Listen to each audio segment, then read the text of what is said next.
It's hard to see actor Rupert Grint without thinking Ron Weasley. The lucky group of actors who landed the main roles in the Harry Potter film series quickly became synonymous with the famous literary characters. And no matter how many amazing films Emma Watson stars in, she'll always be Hermione in our hearts. These stars are so in tune with their on-screen characters that we started wondering what their fictional alter egos would have looked like as kids. Or what about babies and toddlers? Here's what the cast of Harry Potter looks like, reimagined as adorable babies.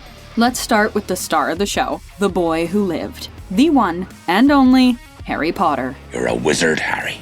In the first film of the franchise, Daniel Radcliffe took on the titular role, surprising fans with his ability to capture the character from the series. The actor was just 11 years old when he began playing Harry, and going back to that first movie is like a time capsule for fans. How cute was he? But if Harry had have started at Hogwarts a few years earlier, not much would have changed. Baby Harry still has the classic messy mop of hair, awkwardly large glasses, and an endearing smile. Okay, now we're seriously into the idea of a Hogwarts preschool prequel. Am I right? Next up is Harry's bestie till the end, played by Emma Watson. The young actress landed the role at just 9 years old, turning 10 before filming began. She perfectly captured the frizzy-haired, know-it-all Hermione from the books. Fans know that Hermione constantly had her nose in the books, aspiring to learn every single spell and potion that exists. So it's no surprise that baby Hermione is hard at work on a spell, and her hair is as wild as ever. Can you just picture this little cutie telling Ron,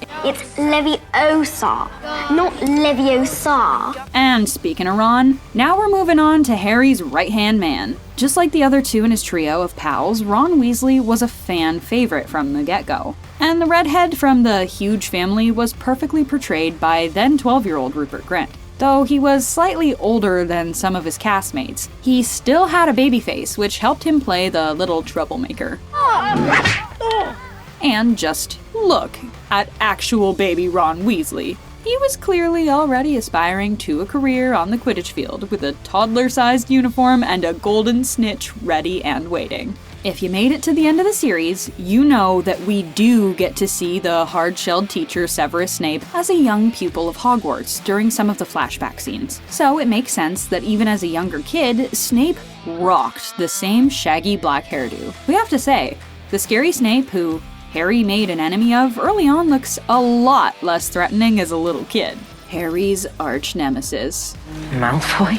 On-screen, Draco Malfoy was played by Tom Felton, who turned 13 during the filming of the first movie. The blonde bad boy of Slytherin that many fans had a soft spot for, particularly due to his striking good looks, was just as cute as a baby. Now we're all in for the Hogwarts toddler series, with white-haired baby Malfoy looking this cute. Being from one of the OG wizard families, it makes sense that baby Draco was already quite handy with a wand.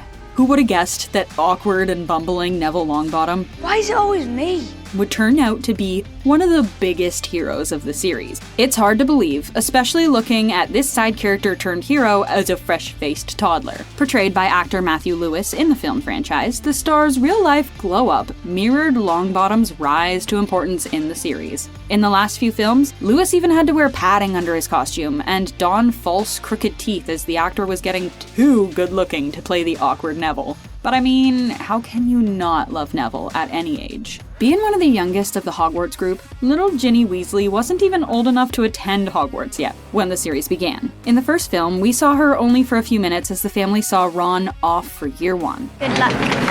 But as the series progressed, actress Bonnie Wright came into her own, much like Ginny, giving the powerful character some oomph. Though we already know what Ginny looked like as a kid, it's no surprise that Harry's future wifey was even more adorable as a baby. You just know there are some big plans going on behind those big round eyes. Oh, Luna. Who doesn't enjoy a bit of loony, strange, odd Luna? Unfortunately, all my shoes have mysteriously disappeared. The fictional character from the series was expanded for the screen once Ivana Lynch signed on to play the quirky Luna Lovegood.